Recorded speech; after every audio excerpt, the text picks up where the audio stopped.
রূপসী বাংলা কে রচনা করেন? জীবনানন্দ দাশ। জীবনানন্দ দাশের প্রথম কাব্যগ্রন্থ ঝরা পলক। জীবনানন্দ দাশ প্রধানত প্রকৃতির কবি এবং তিমির হননের কবি।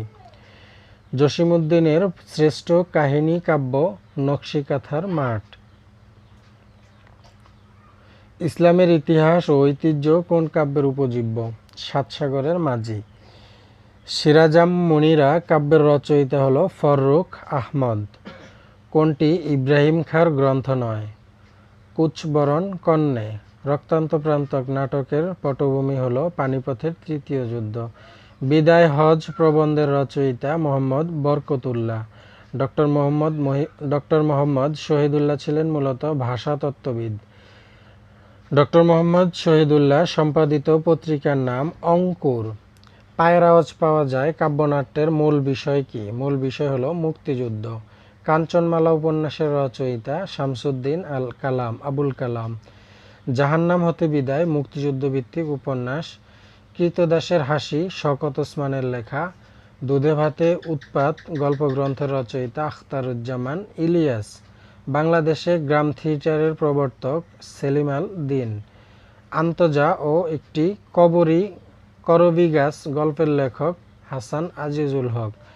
আহসান হাবীব কোন কবিতাগুলো পাঠককে সহজেই আকৃষ্ট করে? আহসান হাবীবের ব্যঙ্গাত্মক কবিতাগুলো পাঠককে সহজেই আকৃষ্ট করে। হাঙ্গর নদী গ্রেনেড উপন্যাসের রচয়িতা সেলিনা হোসেন। এটি একটি মুক্তিযুদ্ধ বিষয়ক উপন্যাস। রাইফেল রুটি আওরাত উপন্যাসটি পটভূমি মুক্তিযুদ্ধ। হাঙ্গর নদী গ্রেনেড এই প্রশ্নটি বেশিরভাগ প্রশ্নে দেওয়া হয়, বেশিরভাগ পরীক্ষায় থাকে, সো এগুলো আপনারা ভালো করে মুখস্থ করে নেবেন। হাঙ্গর নদী গ্রেনেড উপন্যাসের রচয়িতা হলো সেলিনা হোসেন এবং এটি মুক্তিযুদ্ধ বিষয়ক একটি উপন্যাস। কায়কোবাদের মূল নাম কি? কায়কোবাদের মূল নাম হলো কাজেম আল কোরাইশি। কোন গ্রন্থটি মহাকাব্য? বৃত সংহার এটি হলো মহাকাব্য। আধুনিক বাংলা গীতি কবিতার প্রথম কবি কে? প্রথম কবি হলো বিহারীলাল চক্রবর্তী। তাকে ভোরের পাখি বলেছেন কে? রবীন্দ্রনাথ ঠাকুর বিহারীলাল চক্রবর্তীকে ভোরের পাখি বলেছেন। নীল দর্পণ নাটকটির বিষয়বস্তু নীলকরদের অত্যাচার। এর নাট্যকার হলো দীনবন্ধু মিত্র।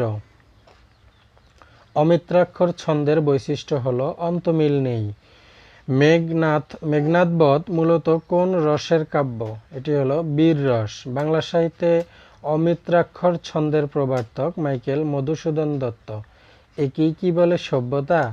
বিষয়ের দিক থেকে কোন ধরনের রচনা এটি? এটি হলো প্রহসন।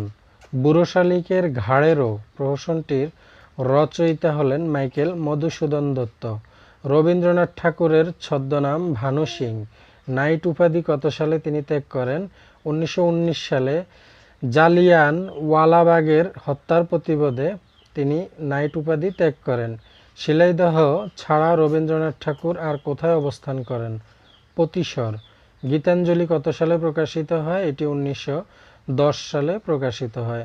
রবীন্দ্রনাথের শেষ কাব্যগ্রন্থ কোনটি? শেষ কাব্যগ্রন্থ শেষ লেখা। ভানু সিং ঠাকুরের পদাবলী এর রচয়িতা রবীন্দ্রনাথ ঠাকুর। রবীন্দ্রনাথের সোনার তরী কবিতা কোন ছন্দে? এটি মাতৃবৃত্ত ছন্দে। বিসর্জন কার রচনা? বিসর্জন হলো রবীন্দ্রনাথ ঠাকুরের রচনা। শেষের কবিতা কি এবং কে লেখেন? শেষের কবিতা হলো একটি উপন্যাস এবং রবীন্দ্রনাথ ঠাকুর এটি লিখেছেন। রতন চরিত্রটি রবীন্দ্রনাথ ঠাকুরের কোন ছোট গল্পের? পোস্টমাস্টার ছোট গল্পে রতন চরিত্রটি রয়েছে। পঞ্চভূত কার লেখা? রবীন্দ্রনাথ ঠাকুরের। কালাক্রান্তর শীর্ষক প্রবন্ধের রচয়িতা রবীন্দ্রনাথ ঠাকুর। আনোয়ারা উপন্যাসটির রচয়িতা নজিবুর রহমান সাহিত্যরত্ন। সুলতানার স্বপ্ন কোন ধরনের গ্রন্থ? এটি একটি প্রবন্ধ। বেগম রোকেয়া সাখাওয়াত হোসেনের রচনা কোনটি? সুলতানার স্বপ্ন। প্রমোদ চৌধুরী কোন বিষয়ে রবীন্দ্রনাথ ঠাকুরকে প্রভাবিত করেছিলেন? চলিত ভাষা ব্যবহারের ব্যাপারে প্রভাবিত করেছিলেন। সবিশপত্র পত্রিকাটির সম্পাদক প্রমোদ চৌধুরী। শরৎচন্দ্র চট্টোপাধ্যায় কোন ধরনের সাহিত্যিক ছিলেন? তিনি ঔপন্যাসিক ছিলেন। গৃহদাহ উপন্যাসের রচনাকাল 1920 সাল। শরৎচন্দ্রের প্রথম সাহিত্যকর্ম কি? প্রথম সাহিত্যকর্ম হলো মন্দির। দেনা পাওনা উপন্যাসটি রচনা করেন শরৎচন্দ্র চট্টোপাধ্যায়। বাংলা কবিতায় ছন্দ রচনা ও ছন্দ উদ্ভাবন করেন সত্যেন্দ্রনাথ দত্ত। কাজী নজরুল ইসলামকে কবে বাংলাদেশে স্থায়ীভাবে আনা হয়? 1972 সালে। কাজী নজরুল ইসলামের বিখ্যাত উপন্যাস মৃত্যু ক্ষুধা।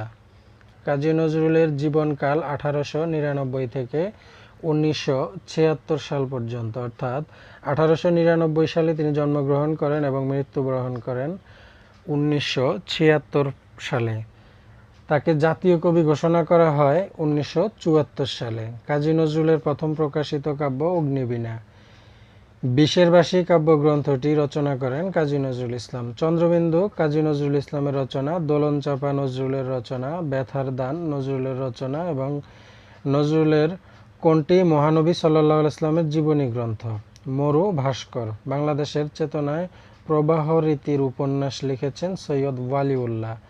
লাল সালু উপন্যাসটি সৈয়দ ওয়ালিউল্লাহ লিখেছেন। জহির রায়হান বরফ গলা নদী লিখেছেন। হাজার বছর ধরে এটি জহির রায়হান রচনা করেছেন। সূর্য দিগলবাড়ি লিখেছেন আবু ইসহাক। জয়গুণ কোন উপন্যাসের চরিত্র? এটি সূর্য দিগলবাড়ি উপন্যাসের চরিত্র। মুক্তিযুদ্ধ বিষয়ক কাব্য কোনটি? বাসন হলো মুক্তিযুদ্ধ বিষয়ক কাব্য। মরমী কবি বলা হয় হাসন রাজাকে। বাংলা টাইপরাইটার নির্মাণ করেন মনির চৌধুরী। জিব্রাইলের ডানা রচয়িতা শাহেদ আলী। নদী ও নারী গ্রন্থটি হুমায়ুন কবিরের লেখা। রেখাচিত্র আবুল ফজলের কোন ধরনের রচনা? এটি একটি আত্মজীবনীমূলক রচনা। 1971 সালে বন্ধুর মুখে শত্রুর ছড়া বইটি কে লিখেছেন? এটি হাসান ফেরদৌস লিখেছেন। প্রবাসের দিনগুলি গ্রন্থের রচয়িতা জাহানারা ইমাম। রূপসী বাংলার কবি বলা হয় জীবনানন্দ দাশকে। ছন্দের জাদুকর সত্যেন্দ্রনাথ দত্ত। সুন্দর কার ছদ্মনাম? এটি হলো নারায়ণ গঙ্গোপাধ্যায়ের ছদ্মনাম হলো সুন্দর। স্বভাব কবি হলো গোবিন্দ দাস।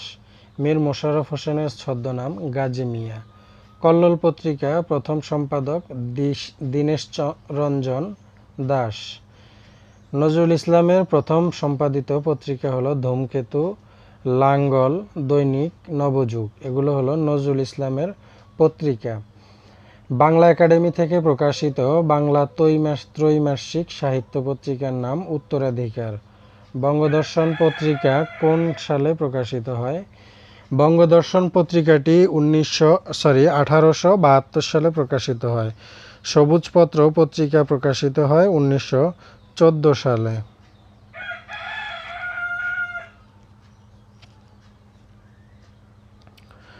সবুজপত্র কি? সবুজপত্র হলো একটি সাময়িক পত্র। শিক্ষা পত্রিকা কোন সংগঠনের সাথে যুক্ত ছিল? মুসলিম সাহিত্য সমাজের সাথে যুক্ত ছিল।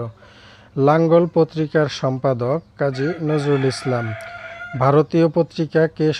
ভারতী পত্রিকা কে সম্পাদনা করেন? স্বর্ণকুমারী দেবী এটি সম্পাদনা করেন। কেন পান্থক্ষান্ত হও হেরি দীর্ঘপথ এটি কার লেখা? কৃষ্ণচন্দ্র মজুমদারের লেখা। গাড়ি চলে না চলে না চলে না রে গানটির রচয়িতা হলো শাহ আব্দুল করিম। বন্যেরা বনে সুন্দর, শিশুরা মাতৃক্রোড়ে। এই উক্তিটির প্রকৃত তাৎপর্য হচ্ছে জীবন মাত্রই স্বাভাবিক অবস্থানে সুন্দর। কেলুনু শৈবালে ভুলি কোমল কানন। এখানে কোমল কানন শব্দের ব্যঞ্জনার্থ হলো বাংলা ভাষা। বাংলা লিপির উৎস কোনটি? চর্যাপদের বয়স আনুমানিক কত বছর? চর্যাপদের বয়স হলো আনুমানিক 1000 বছর। কোন কবি নিজেকে বাঙালি বলে পরিচয় দেন? ভুসুকুপা। চাঁদ সওদাগর বাংলা কোন কাব্যধারার চরিত্র? মনসা মঙ্গল কাব্যধারার চরিত্র। কবিগান রচয়িতা এবং গায়ক হিসেবে পরিচিত অ্যান্টনি ফিরিঙ্গি ও রামপ্রসাদ রায়। বটতলার পুঁথি বলতে কি বোঝায়? বটতলার পুঁথি বলতে দুভাষী বাংলায় পুঁথি সাহিত্য। আমির হামজা কাব্য গ্রন্থটির রচয়িতা হলেন ফকির গরিবুল্লাহ। কবি গানের প্রথম কবি গোজলা গুঁই। গৌরাঙ্গ বিজয় কাব্য কোন ধর্ম মতের কাহিনী অবলম্বনে লেখা? এটি নাথ ধর্মাবলম্বনে লেখা। ঠাকুরমার ঝুলি কোন জাতীয় রচনা? এটি একটি রূপকথা। ৩২ সিংহাসনের রচয়িতা মৃত্যুঞ্জয় বিদ্যালঙ্কার। বাংলা গদ্য সাহিত্যের উৎপত্তিকাল ঊনবিংশ শতাব্দীতে। ঠকচাচা কোন উপন্যাসের চরিত্র? ঠকচাচা হলো আলালের ঘরের দুলাল উপন্যাসের চরিত্র। আধ্যাত্মিকতা উপন্যাসের লেখক পেরিচাঁদ মিত্র। উদাসীন পথিকের মনের কথা কোন জাতীয় রচনা? এটি আত্মজীবনীমূলক রচনা। মীর মশাররফ হোসেনের জীবনকাল 1847 সাল থেকে 1911 সাল। রোহিণী কোন উপন্যাসের চরিত্র? রোহিণী হলো কৃষ্ণকান্তের উইল।